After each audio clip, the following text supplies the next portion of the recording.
Hi, this video is sort of a next chapter on the video I did on pump stacks. As you can see, my pump stacks are still there, and there's the baby that died when I doubted myself and thought maybe there doesn't need to be walls here.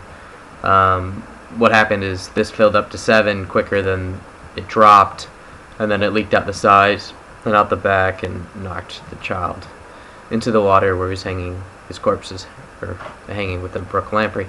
This video is going to be on machines. As I said before, these pump stacks are powered manually, and it needs the Dwarfs provide the power to make it work. But instead, there are two ways that you can provide power for things.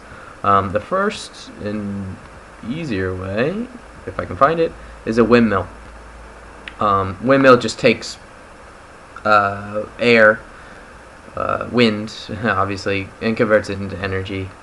And so this windmill is hooked to this gear assembly, which makes my millstone work. And if I unpause it, you can see the animation that suggests that the millstone's working, like that. To build a windmill, what you need is a B, M for machine, and M for windmill. And you can build it anywhere in a 3x3. Don't build them indoors. Don't surround it by a wall. It needs wind to work. And so that's how that works. But that's not all. The complex things about the machines is that they need both axles and gear assemblies. Sort of, let's say gear assemblies are the elbow joints and axles are the bones to machines. Here, this is the gear assembly is immediately hooked up to the millstone, and so I don't need any axles to run between the two. This hooked up to the center of the millstone, but the windmill or the water wheel, on the other hand, I worked to set up this pump stack, and the water wheel is not next to the pump stack. I did that deliberately, and so it needs a gear assembly here as an elbow joint, and here to work its way across. And these axles channel the power. And axles, BM, can be built either vertically or horizontally. These are horizontally, and these are vertical. That's another horizontal. Vertical axles only go up and down, but horizontal axles can go north and south and east and west.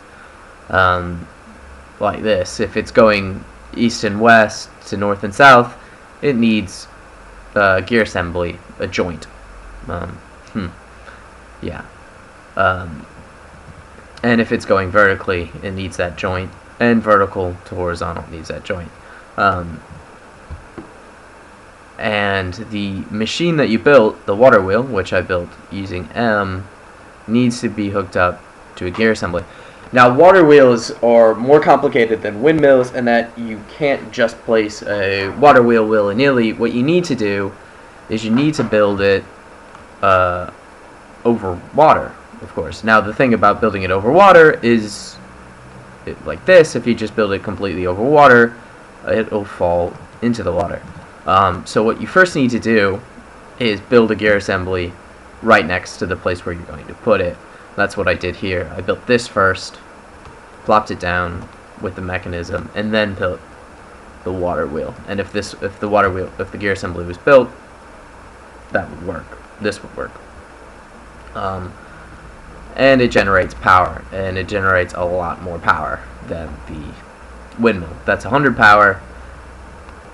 I think this is 30 or something. 20. So,